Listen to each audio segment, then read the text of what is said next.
París. Durante más de medio siglo, millones de mujeres han abierto un armario sin saber que una parte de su libertad empezó con un solo hombre.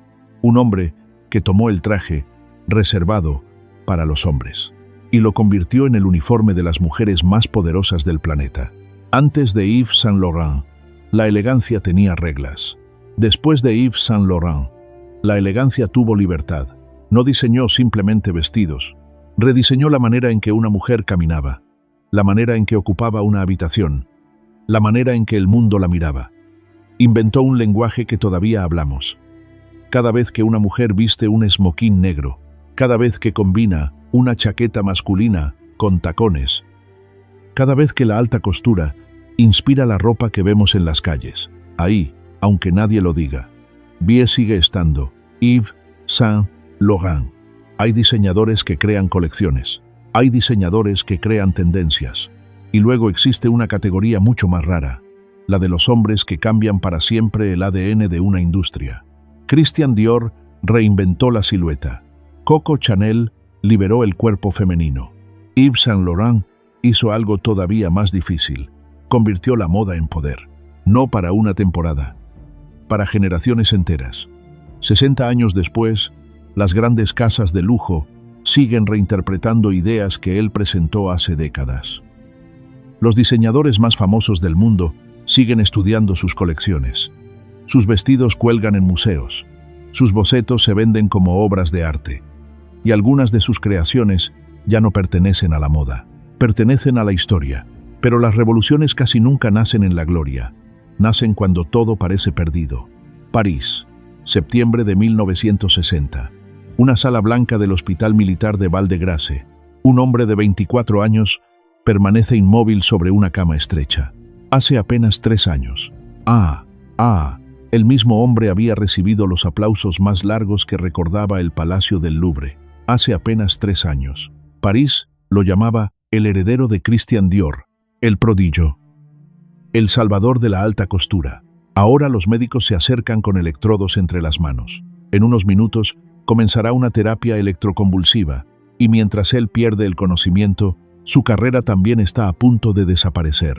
Cuando salga del hospital, descubrirá que la casa Dior ya no le pertenece, que otro hombre ocupa su despacho, que el imperio que había construido se desmoronó en apenas 20 días, sin despedidas, sin explicaciones, sin compasión. Cualquier otro habría desaparecido para siempre. Pero Yves Saint Laurent hizo exactamente lo contrario. Transformó la mayor derrota de su vida en la revolución que cambiaría para siempre la historia de la moda. Y para entender cómo un solo diseñador consiguió alterar la forma de vestir de todo un planeta, tenemos que regresar mucho antes de París, mucho antes de Dior, mucho antes de que existiera el nombre Yves Saint Laurent.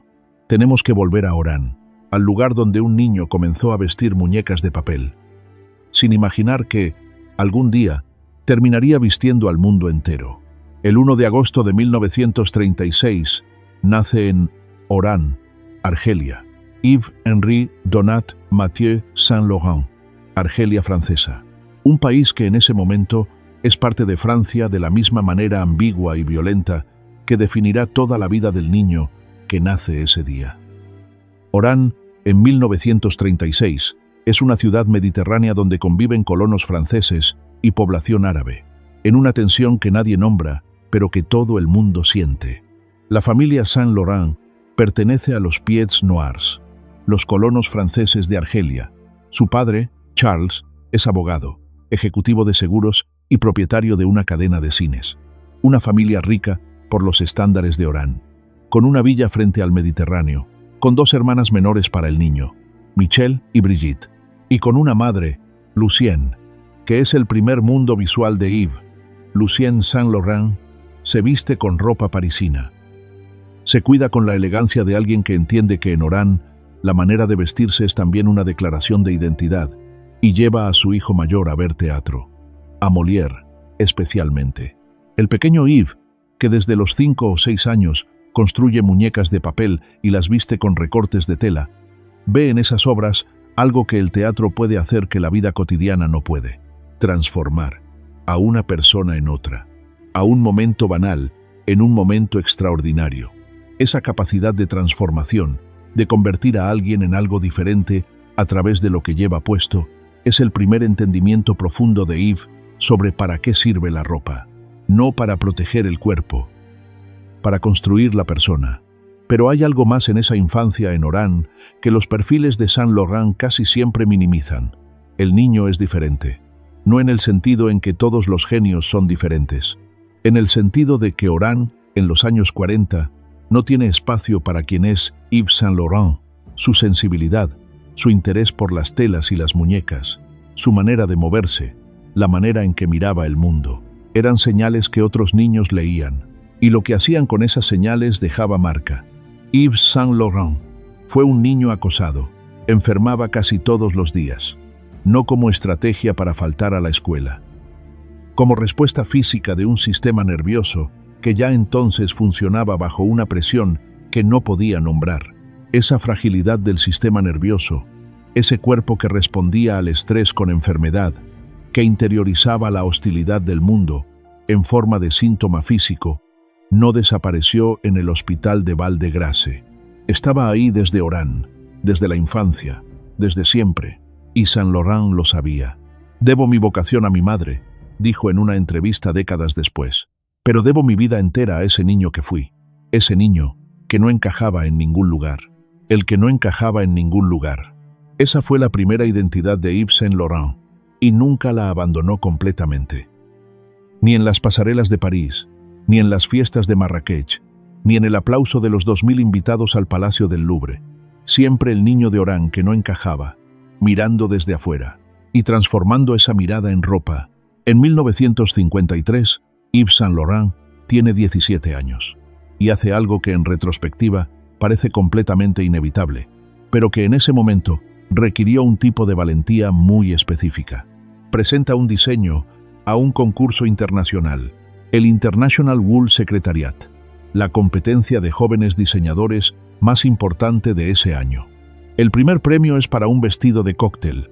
Lo gana Yves Saint Laurent. Hay otro dato de ese concurso que la historia de la moda menciona de pasada y que en realidad dice todo sobre lo que vendría después. El segundo lugar en esa competencia lo ocupa un joven alemán de 20 años llamado Karl Lagerfeld. Saint Laurent y Lagerfeld, a los 17 y los 20 años respectivamente, compitiendo por el mismo premio en el mismo concurso, y Saint Laurent ganando. Esa victoria de 1953 es el primer capítulo de una rivalidad que definiría la moda europea durante los siguientes 50 años. Una rivalidad que el mundo vería con toda su intensidad en los años 70, pero que empieza ahí, en ese concurso. Con ese resultado, la victoria abre una puerta. Michel de Brunhoff, el director de Vogue París, ve los diseños de Saint Laurent y hace algo que cambia la historia. Lo manda a ver a Dior, Christian Dior, el hombre que en 1947 había reinventado la feminidad del mundo occidental, con el New Look, el diseñador más poderoso de la Tierra, el rey absoluto de la alta costura francesa. Yves Saint Laurent, 17 años, llega al atelier de la Avenue Montaigne y Dior mira sus dibujos. Dior, que ha visto miles de dibujos de miles de jóvenes aspirantes, mira los de Saint Laurent y dice algo que el propio Saint Laurent recordará con exactitud 30 años después. Tiene el mismo gusto que yo, el mismo gusto, no mejor, no diferente. El mismo, como si Dior hubiera reconocido algo en esos dibujos que no esperaba encontrar. Un lenguaje que era el suyo, pero hablado por alguien más joven, más fresco, sin el peso de 30 años de couture detrás. Saint Laurent queda contratado en el acto, no como diseñador de pleno derecho, como asistente, como el joven que aprende, que observa, que lleva los alfileres y espera su turno.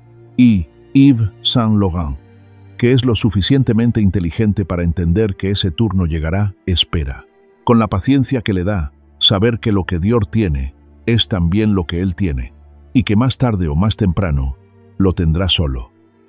Entre 1955 y 1957, Yves Saint Laurent trabaja en el atelier de Dior en la Avenue Montaigne, el edificio más sagrado de la moda francesa, el lugar donde el New Look nació, donde la elegancia tiene una dirección postal.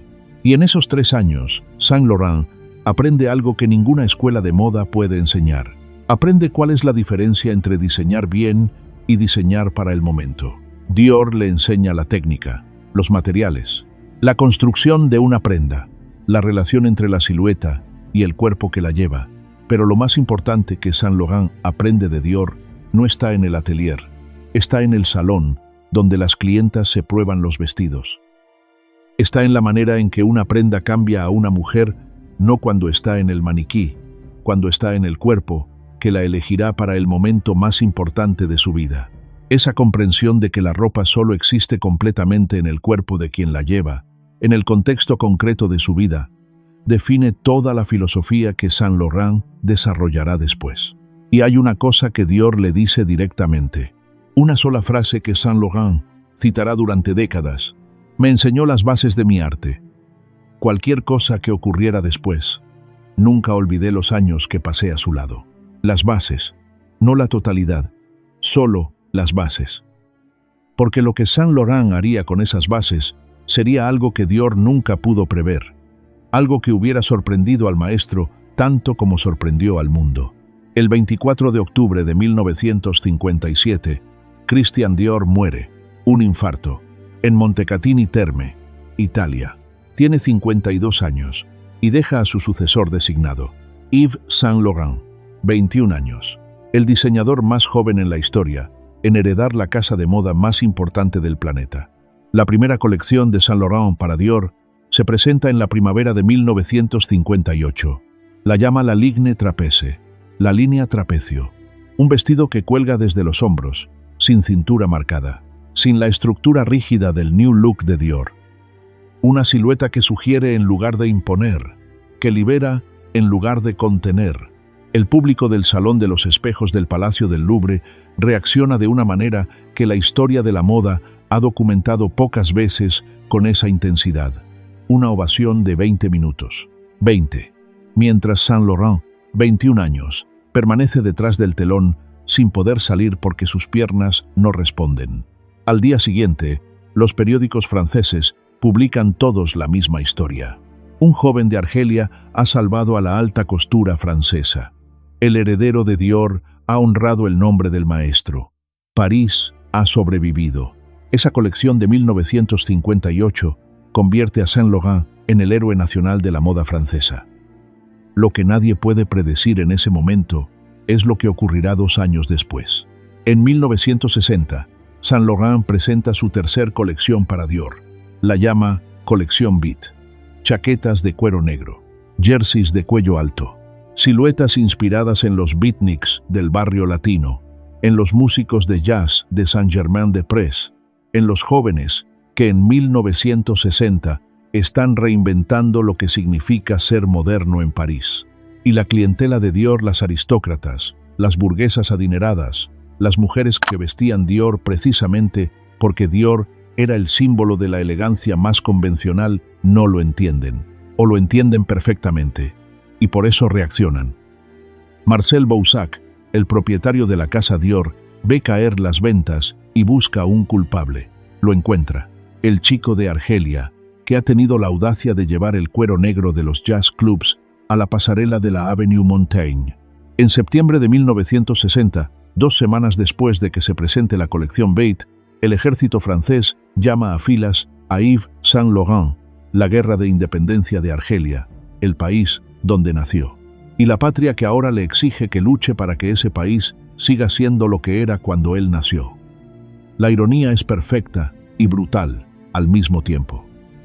El niño Pied Noir de Oran, que nunca supo completamente si era francés o argelino, es enviado a luchar en la guerra que decidirá a cuál de las 2 naciones pertenece su tierra natal. Saint Laurent llega al ejército y en 20 días colapsa, no de manera gradual, de repente. El sistema nervioso que desde la infancia en Oran había respondido al estrés con enfermedad física, recibe una carga que no puede procesar.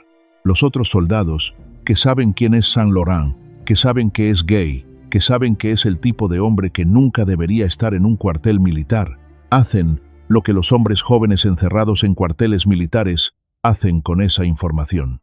Lo convierten en objetivo. 20 días. Y Saint Laurent está en el hospital de Val-de-Grâce. El hospital militar de Val-de-Grâce, en 1960, tiene un nombre que suena a serenidad. Gracia. Val-de-Gracia. Lo que ocurre dentro no tiene nada de sereno. Los médicos diagnostican a Saint Laurent con depresión severa. El tratamiento estándar para ese diagnóstico en 1960 es la terapia electroconvulsiva, electrodos en las sienes, una corriente eléctrica que provoca una convulsión controlada, la pérdida de conciencia, y cuando el paciente vuelve en sí, algo ha cambiado. Curación, llaman los médicos. Saint Laurent llamará a ese proceso de otra manera el resto de su vida. En una entrevista de 1991 con Rive Gauche Magazine, dijo algo que ningún periodista de moda citó suficientemente en ese momento. Fui al ejército siendo una persona. Salí siendo otra. Los tratamientos que recibí en Val-de-Grâce cambiaron algo en mí que nunca volvió a su lugar.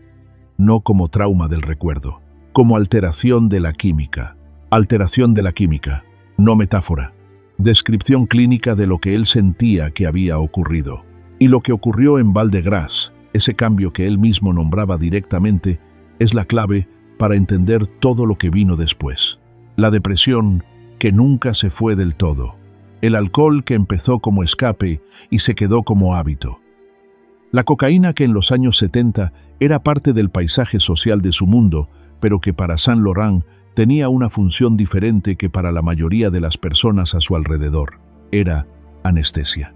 Era la manera de habitar el cuerpo cuando el cuerpo se había vuelto insoportable de otro modo. Hay un dato de ese periodo en Val-de-Grâce que la historia de la moda casi nunca menciona directamente. Cuando Saint Laurent sale del hospital, Pierre Bergé, su compañero, el hombre que será el arquitecto de toda la estructura que hará posible su obra, llega a buscarlo y le da la noticia. Dior lo ha despedido. Marc Bohan ya ha tomado su puesto. El mundo que Saint Laurent había construido en 3 años ya no existe. Y la respuesta de Saint Laurent a esa noticia no fue el colapso que cualquiera habría esperado. Fue una declaración que Pierre Bergé recordó textualmente 50 años después. Fundará una casa de alta costura juntos y tú la dirigirás.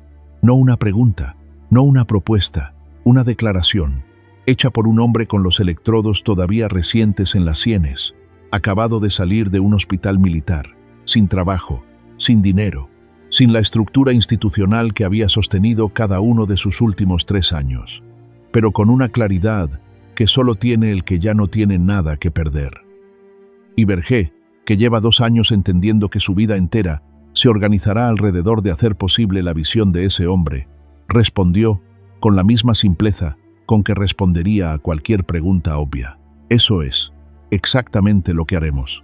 En enero de 1962, Yves Saint Laurent presenta su primera colección bajo su propio nombre, financiada por Pierre Bergé, por el dinero de la demanda que ganaron contra Dior por despido improcedente, 680.000 francos, y por el apoyo de Jesse Gardon Robinson, un empresario americano de Atlanta que se convirtió en el primer inversor de la casa ISL. La colección de 1962 confirma lo que París ya sabía desde 1958, pero que los 2 años de Val-de-Grâce y el escándalo de la colección Beat habían puesto en suspenso. Saint Laurent es el más grande. En los años que siguen, la casa ISL se convierte en el lugar desde donde se reinventa lo que puede ser una mujer elegante en el mundo contemporáneo. La colección Mondrian de 1965, vestidos geométricos que reproducen los bloques de color de las pinturas de Piet Mondrian, formas primarias, rojo, azul, amarillo y blanco sobre negro, pinturas abstractas convertidas en ropa. La respuesta de la prensa es unánime, la respuesta del mercado también. Los fabricantes de moda del mundo entero reproducen los vestidos Mondrian antes de que la tinta de los periódicos se seque. Nunca antes, la moda había llevado un cuadro de museo directamente al cuerpo de una mujer con esa literalidad. Y en 1966, Saint Laurent hace algo que cambia la historia de la moda y la historia de las mujeres de una manera que ningún análisis puede exagerar. Diseña el smoking, un smoking femenino, chaqueta negra con solapa de satén, pantalón de corte recto, corbata delgada, cummerbund. No el primer intento de ropa masculina para mujeres. Chanel había puesto a las mujeres en pantalones 40 años antes. Pero hay una diferencia fundamental entre lo que Chanel hizo y lo que Saint Laurent hace con el smoking. Chanel le dio a las mujeres comodidad. Saint Laurent le da a las mujeres poder. El smoking no es ropa cómoda, es ropa de poder. Es el uniforme que los hombres llevan cuando quieren que el mundo sepa que mandan. Y Saint Laurent lo pone en el cuerpo de una mujer, sin excusas, sin ambigüedad, sin la explicación de que es práctico o cómodo o para el fin de semana. Lo pone en el cuerpo de una mujer para una cena de gala, para el mismo evento al que va el hombre con el smoking original. Y la declaración que hace al hacerlo es tan directa que la recoge en una sola frase que quedará en la historia. Chanel liberó a las mujeres. Yo las empoderé. Chanel liberó. Yo empoderé, no como vanidad, como descripción precisa de dos filosofías distintas sobre lo que la ropa puede hacer. La primera mujer que llevó le smoking a un restaurante parisino de primera categoría fue rechazada en la puerta. El restaurante no admitía mujeres en pantalón. Y ese rechazo fue exactamente la prueba de que Saint Laurent tenía razón. Le smoking no era moda, era política. Hay 3 momentos en la carrera de Yves Saint Laurent que son más que colecciones. Son argumentos sobre el poder, la libertad y la identidad, hechos de tela. El primero es la colección Mondrian de 1965, ya la mencionamos. Pero hay un detalle técnico que la historia suele pasar por alto.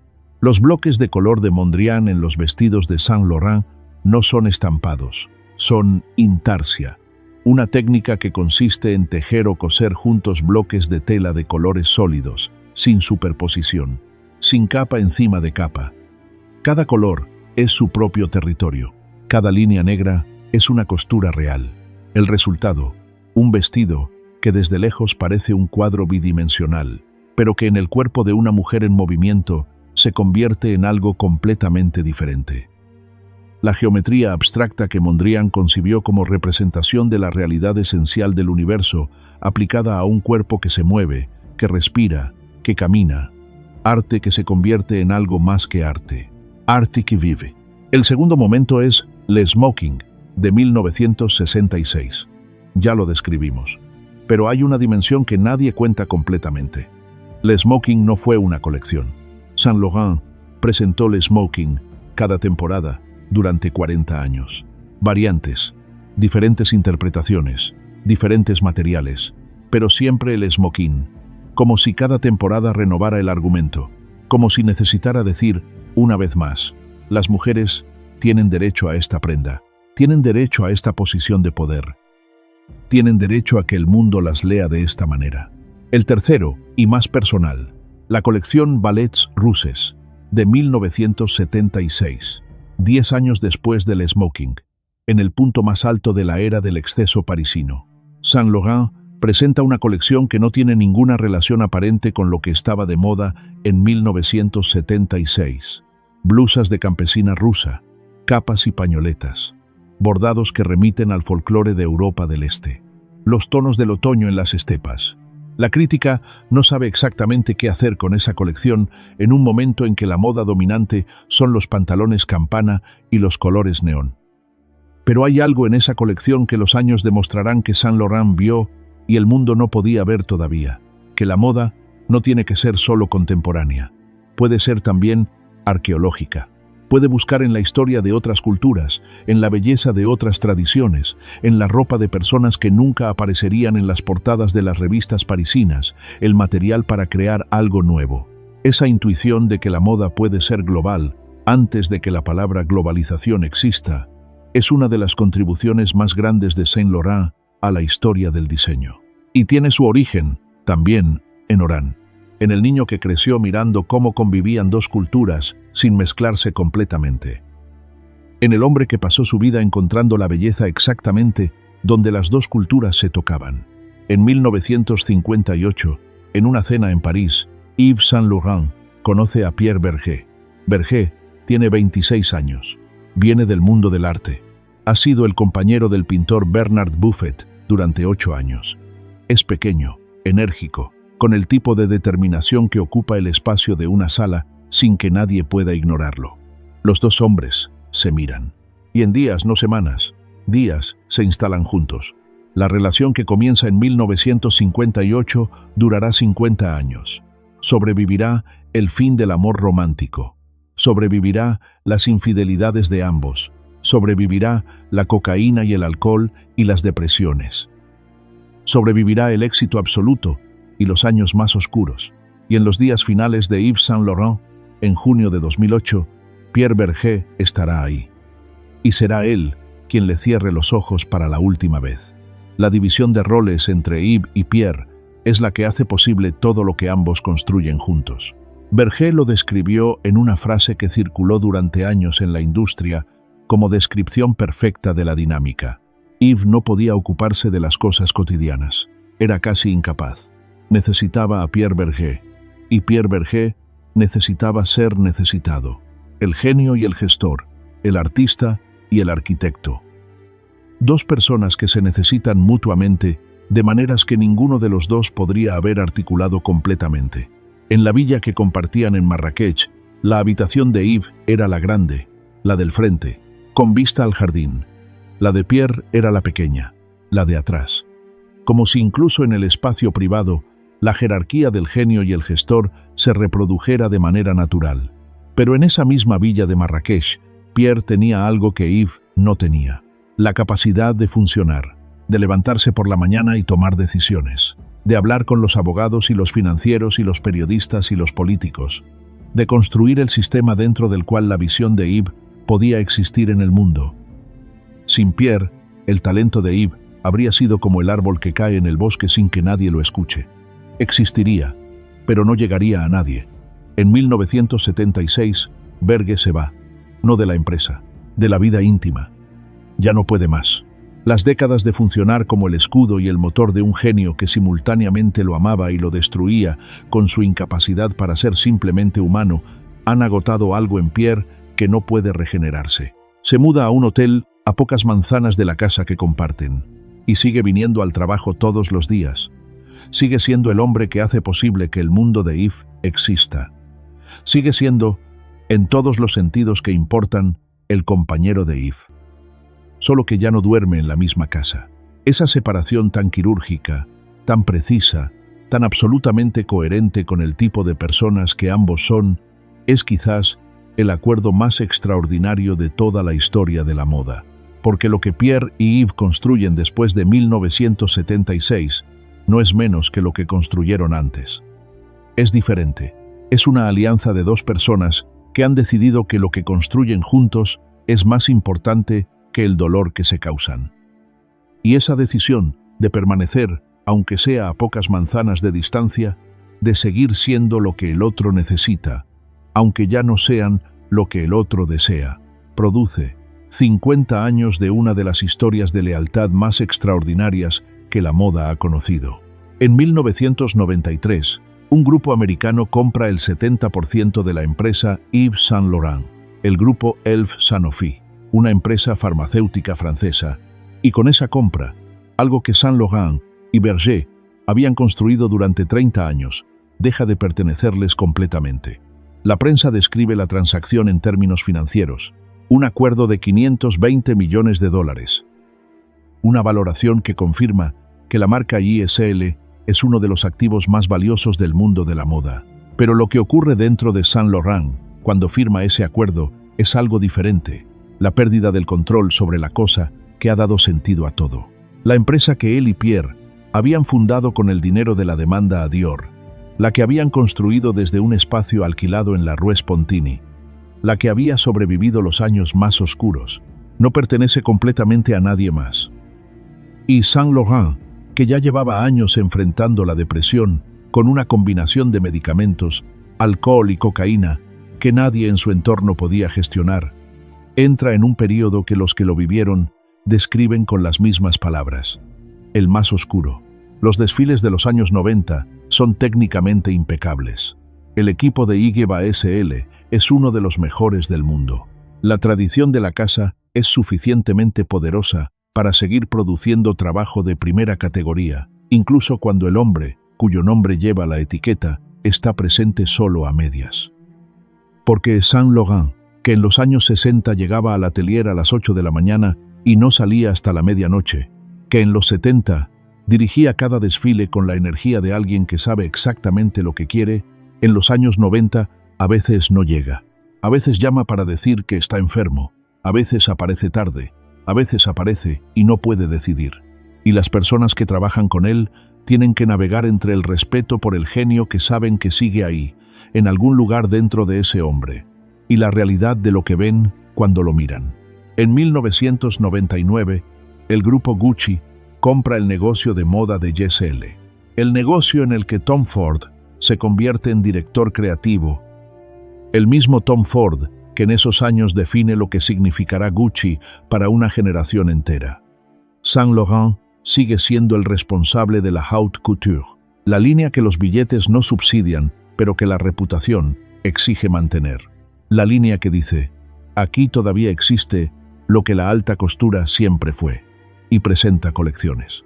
Algunas extraordinarias, algunas que dicen que el genio sigue vivo aunque el hombre esté agotado, pero algo ha terminado. No en los diseños, en la presencia, en la capacidad de estar completamente ahí. De ser el Saint Laurent que en 1962 dijo que fundarían una casa juntos con la misma certeza con que se declaran los hechos. En 2002, Yves Saint Laurent presenta su última colección, La Despedida, una retrospectiva del trabajo de 40 años. 400 piezas en el escenario del Palacio del Versalles. Las modelos más famosas del mundo. Catherine Deneuve en la primera fila, la crème de la sociedad francesa. Y al final, Saint Laurent sale al escenario. 65 años, el pelo blanco, las gafas que se han convertido en su firma visual, y habla. En el discurso más honesto que cualquier diseñador haya dado en un momento de despedida pública, Saint Laurent dice algo que París escucha en silencio, algo que nadie esperaba escuchar en ese escenario. Mi vida ha sido el miedo y el deslumbramiento. El miedo y el deslumbramiento. Dos palabras que resumen todo lo que fue. El miedo, el niño de Oran que enfermaba casi todos los días, el joven de Val de Grace con los electrodos en las sienes, el hombre que pasó 50 años dependiendo de sustancias para habitar un cuerpo que a veces le resultaba insoportable. El deslumbramiento, la Ligne Trapeze de 1958, Le Smoking de 1966, Mondrian, los Ballets Russes, las colecciones que le dijeron al mundo lo que podía ser una mujer. Y aquí está el secreto central de toda esta historia, el que ningún perfil de Yves Saint Laurent articula de manera suficientemente directa. El miedo y el deslumbramiento no son dos cosas separadas que coexistieron en la misma vida, son la misma cosa vista desde dos ángulos. Lo que los electrodos del Hospital de Val de Grace hicieron a Saint Laurent en 1960, esa alteración de la química que él mismo nombraba directamente, no fue solo el origen de la depresión, fue también el origen de la urgencia de alguien que sabe, en un lugar profundo e irracional pero absolutamente real, que el tiempo disponible es incierto, que la estabilidad no es garantizable, que lo que no se hace hoy puede no poderse hacer mañana. Esa urgencia, esa necesidad de decirlo todo, de crear todo, de ponerlo todo en la ropa antes de que la oscuridad vuelva, es la fuerza motriz de cada colección extraordinaria que Saint Laurent produjo. No en spite del miedo, a través del miedo, con el miedo como combustible, y el deslumbramiento como lo que quedaba después de que el miedo producía algo.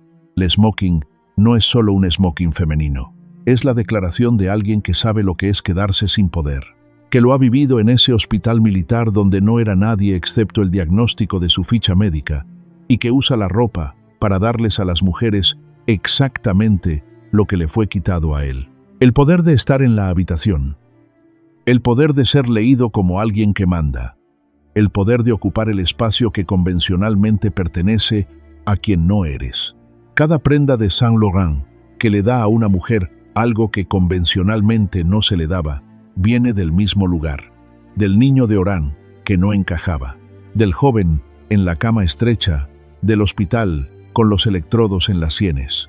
del hombre que pasó 50 años usando la moda para decirle al mundo lo que él mismo nunca tuvo permiso de ser completamente. Después del desfile de despedida en Versalles en 2002, Yves Saint Laurent se retira, no gradualmente, de un día para otro. La empresa que lleva su nombre sigue existiendo. Tom Ford sigue diseñando bajo la marca. Pero Yves Saint Laurent, el hombre, desaparece de la vida pública. Se va a Marrakech, a la villa oasis que él y Pierre construyeron junto al Jardín Majorelle. Un jardín que habían comprado en 1980 para salvarlo de la demolición. Un jardín de azules imposibles y suculentas extraordinarias y silencio. Un jardín que ningún turista puede visitar porque pertenece a dos hombres que han decidido que necesitan un lugar en el mundo completamente suyo.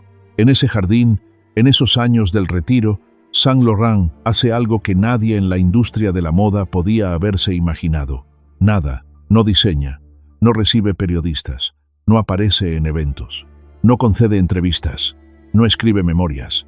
Simplement existe. En el jardín azul, con Pierre a pocas habitaciones de distancia, con los perros, con el silencio que durante 50 años no había podido encontrar. Y en ese silencio, algo que la prensa interpretará como vacío, es en realidad lo más difícil y lo más necesario que Yves Saint Laurent había hecho en su vida. Parar. No hay resurrección en la historia de Yves Saint Laurent en el sentido convencional del término. No volvió. No presentó una nueva colección después de 2002. No hizo el comeback que otras historias de la moda conocen. Pero hay algo más extraordinario que el comeback: la manera en que eligió que lo recordaran.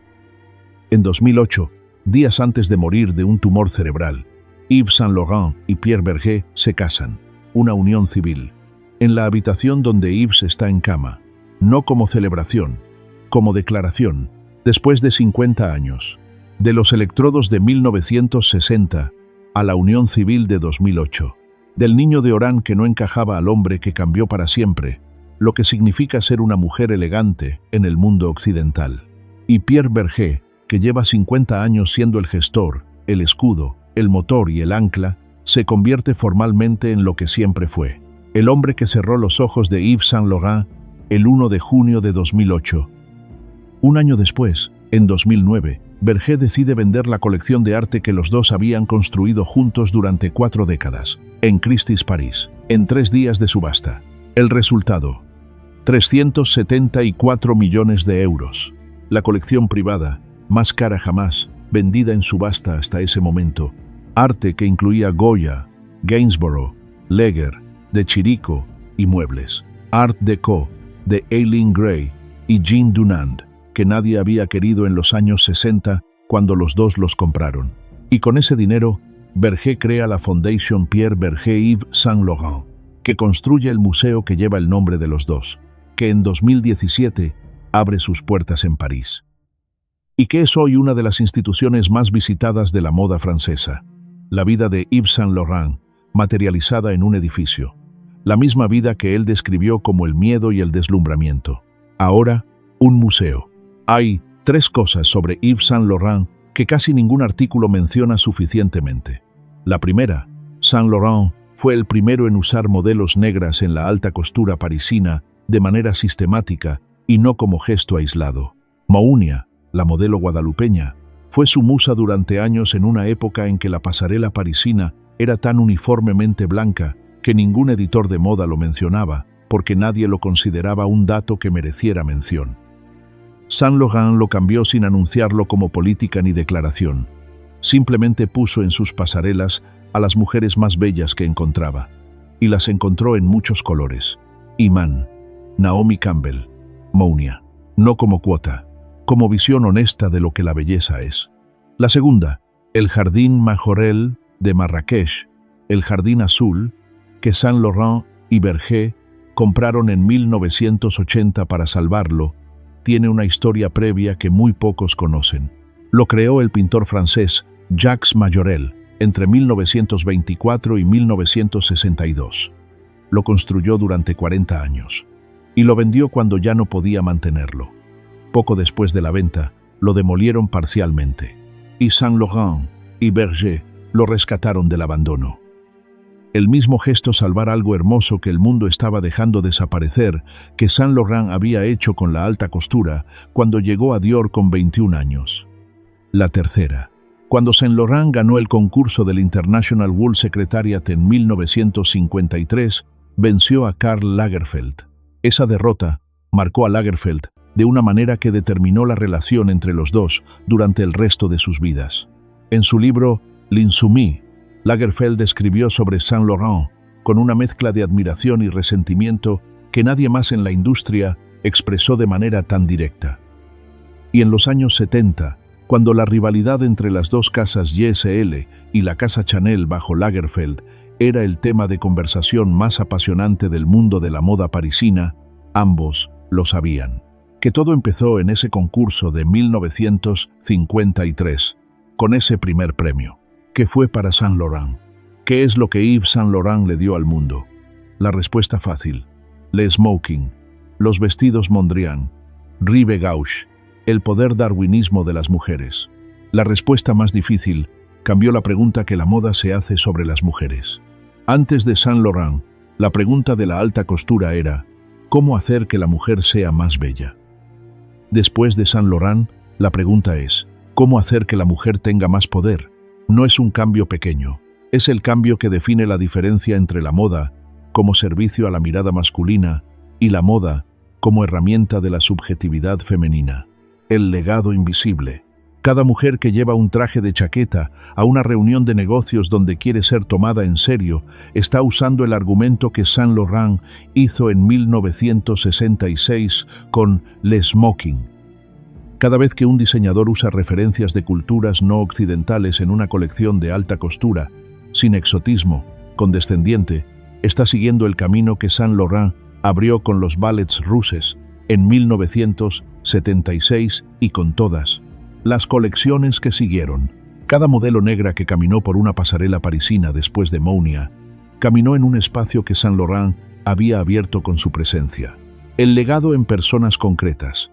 Tom Ford tomó la marca YSL y la llevó a otro tipo de poder, el poder de la seducción más directa, pero sobre la base que Saint Laurent había construido. Anthony Vaccarello, el director creativo actual, trabaja con el vocabulario de Le Smoking y la androginia de Saint Laurent como fundamento de todo lo que hace. Y Hedi Slimane, que en su periodo en YSL, en los años 2000, reinventó la moda masculina con siluetas que deben todo a la obsesión de Saint Laurent por la línea, y la proporción es quizás el hijo intelectual más directo de esa herencia. La paradoja del legado.